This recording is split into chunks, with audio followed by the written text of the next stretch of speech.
తగిలితేనే దీని అమ్మ భస్మం రా అనుకున్నారు అందరు. అంటే మళ్ళా ఈ రోజు మళ్ళా చంద్రబాబు నాయుడు గారు బయటికి వచ్చి బాబు షూరిటీ భవిష్యత్తుకు గ్యారంటీ అంటున్నారు. దయచేసి మీరు కూడా ఆలోచన చేసి ఒక మంచి నిర్ణయం తీసుకోండి. ఎందుకంటే ఓటు అనేది నేను నా జీవితంలో భావించినది ఏమంటే మంచి చేయాలా, ఓటు అనేది అడగాల, అంతే తప్ప అడుక్కోకూడదు. ఈ ప్రాంతంలో ఉండే నాయకులు వైరెడ్డి రాజశేఖర రెడ్డి గారు కావచ్చు, శివానంద రెడ్డి గారు కావచ్చు, గౌరవ వెంకటరెడ్డి గారు కావచ్చు, పోయినసారి ఎన్నికల్లో అందరూ ఒకటే బస్సు ఎక్కినారు పటేల్ సెంటర్ లో. వాళ్ళే కొట్టుకున్నారు, 20 ఏళ్ళు వాళ్ళే కొట్టుకున్నారు, వాళ్ళే తన్నుకున్నారు, వాళ్ళే చంపుకున్నారు, వాళ్ళే ఒకటిపైన ఒకటి కేసులు పెట్టుకున్నారు. ఒకడేమో ఒకడికి నంది కొట్టుకురు నయీం అని పిలిపించినాడు, ఒకడేమో ఇంకొకటికి నల్లమల్ల వీరప్పన్ అని పిలిపించినారు.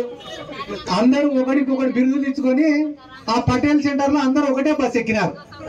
అందరూ ఒకటే బస్సు ఎక్కితేనే ఈ నంది కొట్టుకురు నియోజకవర్గ ప్రజలందరూ కూడా బాగా పిల్లలకు వాత పెట్టారు.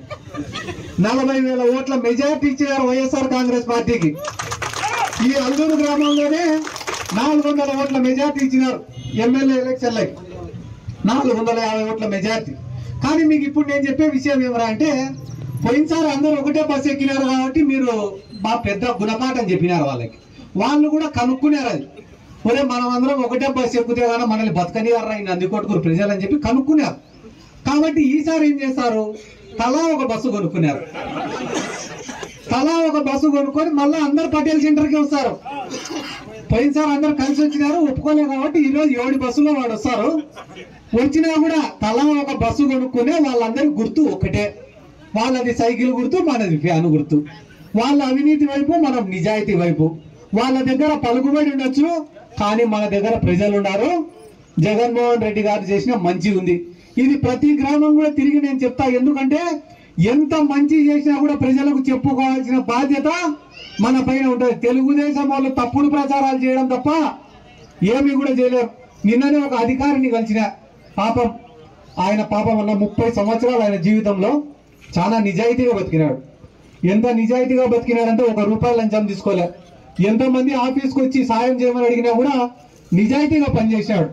ఆయన చివరి రోజుల్లో ఇంకొక 1 నెల రోజులు ఉంటే రిటైర్మెంట్ అయిపోతాడనగా ఒక ఆడామె పని కావాలని పోయింది. సార్ నాకు ఈ పని చేయంటే, అమ్మ రూల్ ప్రకారం ఈ పని కుదరదమ్మా అంటే, నాకే పని చేయవా నువ్వు అంటే, అమ్మ చెయ్యలేనమ్మా నాకు ఆ శక్తి ఉంటే ఎందుకు చేయను నేను అంటే, వెంటనే బయట కొంచెం బట్టలు చింపుకొని పరిగెత్తుకుంటా బయటికి పోయి కేసు పెట్టింది ఆయన పైన. పాపం 40 ఏళ్ళు ఆయన నిజాయితీగా బతికినాడు. ఒక్కరోజు జరిగిన అవమానానికి ఆయన ఆత్మహత్య చేసుకొని చచ్చిపోయినాడు. అంటే ఆయన చేసే తప్పు కూడా లేదు, కేవలం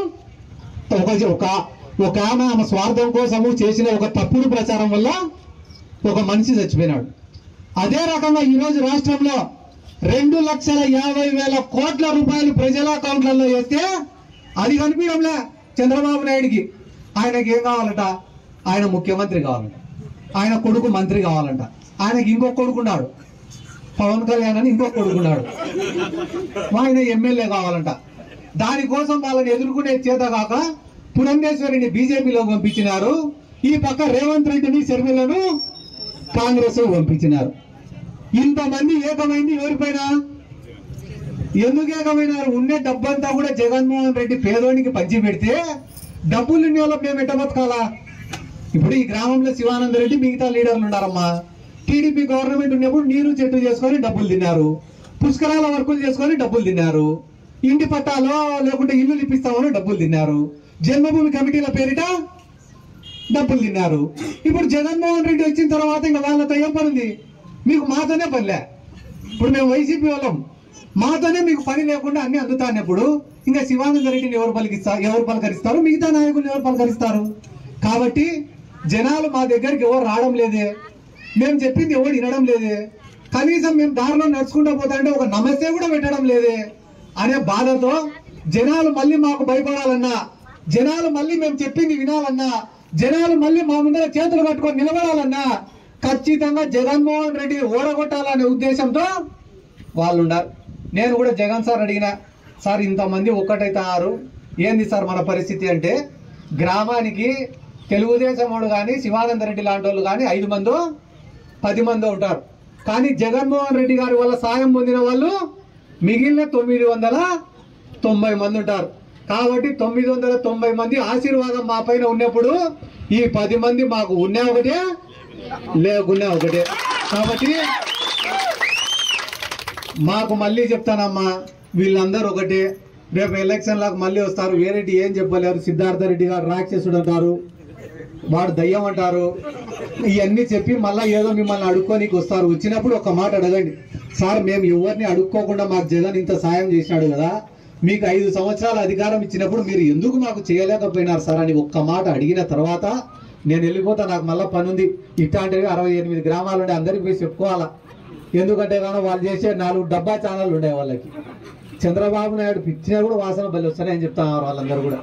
అంత ఘోరంగా తయారైనారు వాళ్ళు. కాబట్టి ఇటువంటి తప్పుడు ప్రచారాలను మీరు అందరూ కూడా ఎదుర్కోవాలని చెప్పి ఈ సందర్భంగా, మాకు వేరే బలం లేదు, మా కాడ డబ్బు బలం లేదు, మా కాడ పలుకుబడి లేదు, మాకుండేదంతా కూడా మీ ప్రేమ మాత్రమే. మీ ప్రేమ మా పైన ఉండాలా, మీ ఆశీర్వాదాలు మా పైన ఉండాలా.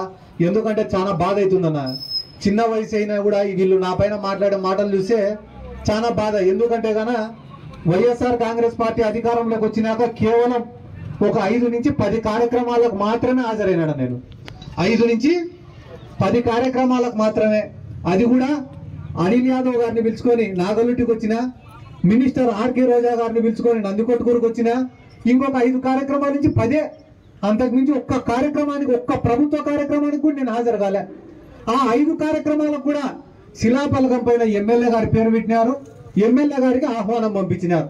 అయినా కూడా నియోజకవర్గంలో, రాష్ట్రంలో ఏం ప్రచారం అన్నా, దళిత ఎమ్మెల్యేకు సిద్ధార్థ రెడ్డి అవమానం చేశాడని చెప్పి వీళ్ళ ప్రచారం. 500 నుంచి 1000 కార్యక్రమాలు చెప్తే 10 కార్యక్రమాలు.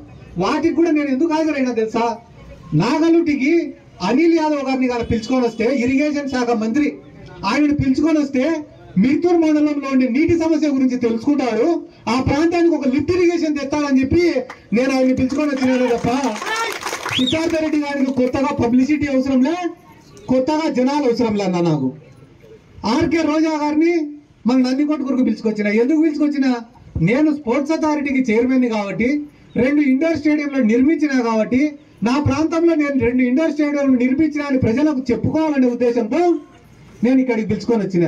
ఇన్ని మాటలు మాట్లాడుతున్నారు కదా, దళిత ఎమ్మెల్యేకు అవమానం అని చెప్పి మాట్లాడుతున్నారు కదా. 2014లో తెలుగుదేశం పార్టీ తరఫున ఇక్కడ నిలబడింది లబ్బి వెంకట స్వామి గారు, నిజమేనా? ఎలక్షన్ కోసం డబ్బులు ఖర్చు పెట్టుకునింది లబ్బి వెంకట స్వామి గారు, అప్పుల పాలైపోయింది లబ్బి వెంకట స్వామి గారు. ఎలక్షన్ అయిపోయిన వెంటనే తెలుగుదేశం పార్టీ ఇన్ఛార్జ్ పదవి తెచ్చుకునింది మాండ్ర శివానంద రెడ్డి గారు. ఏం అధికారం ఉందని చెప్పి నందికొట్కూరులో ఉండే ప్రతి శిలాఫలకంలో మాండ్ర శివానంద రెడ్డి అని బోర్డు పెట్టుకున్నాడు. ఒక్కసారి ఆలోచన చేయాలా. ఆ రోజు రాష్ట్రంలో ఉండే ఏ దళిత సంఘాలు కానీ, ఈ నియోజకవర్గంలో ఉండే ఏ దళిత నాయకుడు కానీ ఒక్కడు కూడా ఖండించాలా. ఎందుకు? శివానంద రెడ్డి కాడ లెక్క ఉంది కాబట్టి.